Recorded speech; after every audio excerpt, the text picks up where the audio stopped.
BLO app में नया feature add प्रोगेंसी आया है। पर क्या आपको पता है इसका सही इस्तेमाल आप लोगों को कैसे करना है?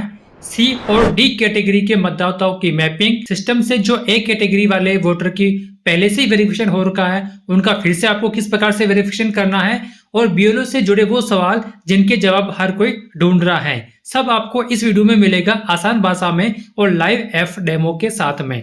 नमस्कार दोस्तों, मैं हूं सुरेंद्र सिंह और स्वागत है आपके इस खास वीडियो में जहां हम बात करेंगे विशेष गहन पुनरीक्षण कार्यक्रम 2025 के अंतर्गत बीएलओ ऐप में आए नए फीचर ऐड प्रोगेंसी के बारे में। आप जानेंगे ऐड प्रोगेंसी का सही मतलब क्या है और उसे कब उपयोग करना है। सी और डी कैटेगरी के मतदाताओं की मैपिंग स्टेप बाय स्टेप कैसे करनी है। ए कैटेगरी यानी कि बीएलओ ऐप पर सिस्टम से पहले से मैप ए कैटेगरी वाले मतदाताओं को फिर से रीवेरिफिकेशन की प्रक्रिया क्या है, और आखिर में कुछ बीएलओ के सामान्य सवालों के जवाब जो इस अपडेट के बाद सबसे ज्यादा पूछे जा रहे हैं। तो अगर आप एक बीएलओ हैं और इस बार पुनरीक्षण कार्यक्रम में लगे हुए हैं तो ये वीडियो आपके लिए बहुत ही उपयोगी साबित होने वाली है। इससे पहले यदि आप लोग मेरे चैनल पर पहली बार आए तो मेरे चैनल को सब्सक्राइब कीजिएगा और साथ में नीचे दिए गए हाइप बटन पर भी क्लिक कीजिएगा ताकि विशेष गहन पुनरीक्षण कार्यक्रम से संबंधित आगे आने वाले जितने भी वीडियो है, जितने भी अपडेट है, उसकी जानकारी सबसे पहले आप तक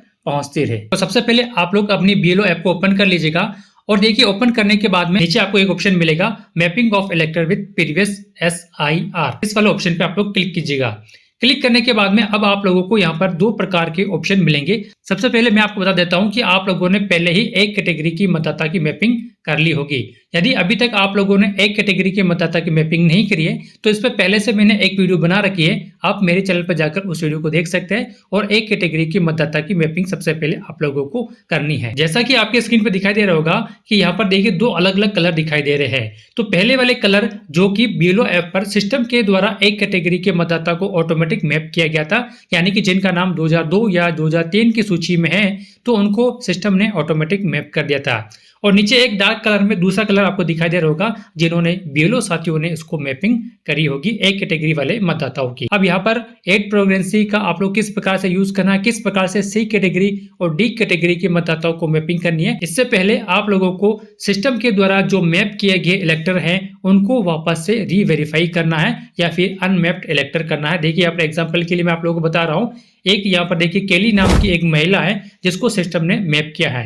अब इसको आप या तो वेरीफाई कर सकते हैं या फिर अनमैप्ड कर सकते हैं। यदि इसका नाम 2002 या फिर 2003 की सूची में है तो उसको आपको वेरीफाई करना है, और अगर ये गलती से ऑटोमेटिक मैप हो गया है तो उसको आप अनमैप इलेक्टर भी कर सकते हैं। तो फिलहाल यहाँ पर हम लोग इस मतदाता पर यहाँ पर जो वेरीफाई और अनमैप्ड इलेक्टर लिखा हुआ है इस पर क्लिक करते हैं। क्लिक करने के बाद में यहाँ पर ऊपर 2002 या फिर 2003 की जो सूची थी उस सूची में उनका नाम क्या था, उसके रिलेशन का नाम क्या था, उसका एपिंग नंबर क्या था और पार्ट नंबर क्या थे, है ना, विधानसभा क्षेत्र कौन सा था और उसका क्रमांक कौन सा था, ये सारी चीजें यहाँ पर लिखी हुई है।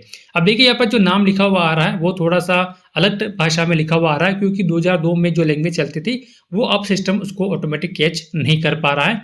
और नीचे करंट में देखिए अभी जो वर्तमान में 2025 की सूची के अंदर इस महिला का नाम कौन से भाग संख्या में, कौन सी विधानसभा में है ना, उसका क्रमांक कौन सा है, उसका नाम, उसका रिलेटिव नाम और एपिंग नंबर यहाँ पर लिखे हुए आ रहे हैं। अब आप लोगों को अपनी 2002 या 2003 वाली सूची लेनी है और साथ में 2025 वाली सूची भी रखनी है।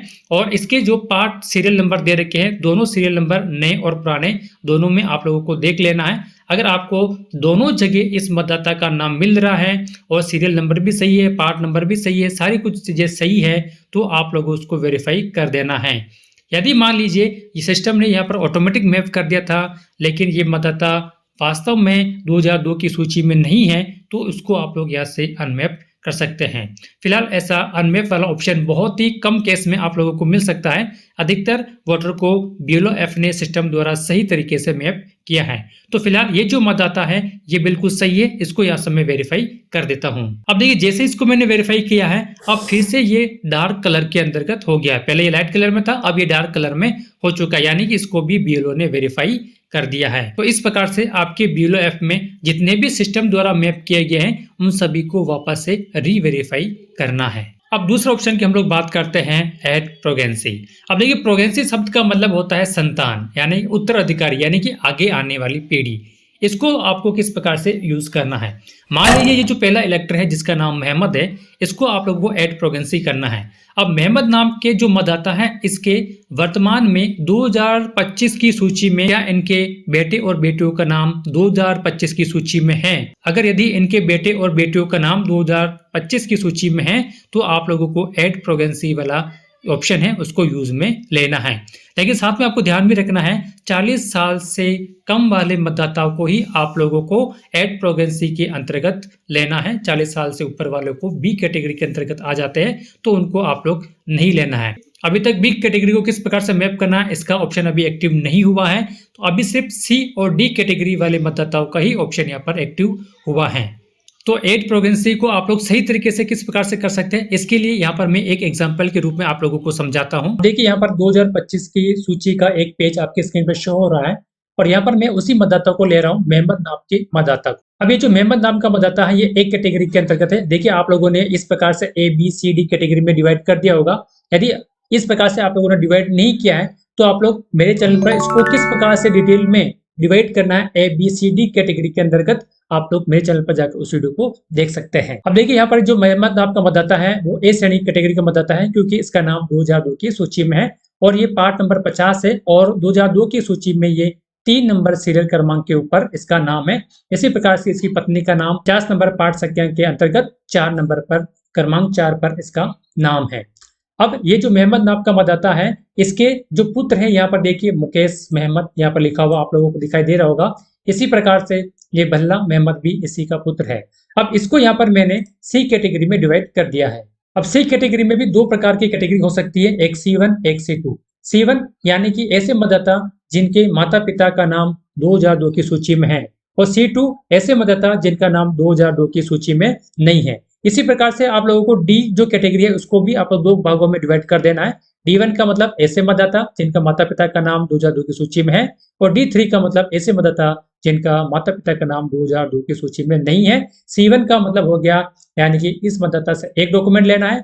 D1 का भी मतलब हो गया इस मतदाता से एक डॉक्यूमेंट लेना है और D3 का मतलब हो गया इस मतदाता से 3 डॉक्यूमेंट लेना है। इसी प्रकार से C2 का मतलब हो गया इस मतदाता से भी 2 डॉक्यूमेंट लेने हैं। अब जो सी कैटेगरी वाले जो मतदाता है वो 22 साल से लेकर 38 साल तक के जो बीच के मतदाता है वो सभी सी कैटेगरी के अंतर्गत रखे गए हैं। इनकी डेट ऑफ बर्थ भी आपके स्क्रीन पर शो हो रहे हैं। इसी तरह से जो डी कैटेगरी के मतदाता हैं जिनकी आयु 18 साल 19 20 21 साल तक है इन सभी को डी कैटेगरी के अंतर्गत रखा गया है।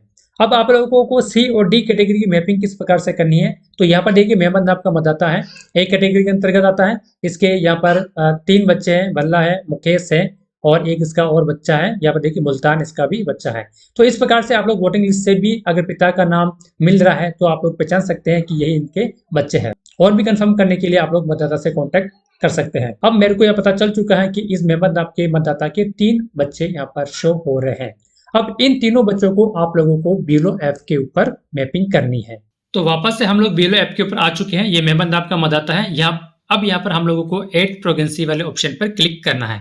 तो सिंपल इसको हम लोग क्लिक करते हैं। अब यहाँ पर आप लोगों को इनके बेटे या फिर जो बेटी है इनके एपिक नंबर यहाँ पर डालना है। ध्यान में रखना 2025 की सूची में जो एपिक नंबर लिखे हुए हैं वो एपिक नंबर आप लोगों को यहाँ पर फिल कर देना है और उसके बाद में सबमिट पर क्लिक कर देना है। जैसे ही आप लोग एपिक नंबर डालकर सबमिट करेंगे नीचे इलेक्टर की पूरी जानकारी शो हो जाएगी, उसका नाम, उसकी एज, जेंडर, रिलेशन टाइप और रिलेशन फुल नेम भी यहाँ पर शो हो जाएगा। अब यहाँ पर आप लोगों को एक ऑप्शन सिलेक्ट करना है रिलेशन विद इलेक्टर, यानी कि इस इलेक्टर का जो 2002 की सूची में जिसका नाम है उसके साथ में इसका क्या रिलेशनशिप है। तो यहाँ से हम उसको टाइप करेंगे तो यहाँ पर 4 ऑप्शन आपके स्क्रीन में नजर आएंगे, ग्रैंड डॉटर, सन, डॉटर और ग्रैंड सन। अभी यहाँ पर ये 4 ऑप्शन ही हैं। तो यहाँ पर हम लोग इसको, क्योंकि ये इसका बेटा है तो यहाँ से उसको हम सन पे क्लिक कर लेते हैं और एड वाले ऑप्शन पर क्लिक कर देते हैं। तो जैसे ही एड वाले ऑप्शन पे क्लिक करते हैं, अब देखिए यहाँ पर पहले 0 लिखा हुआ आ रहा था, अब यहाँ पर 1 लिखा हुआ आ चुका है।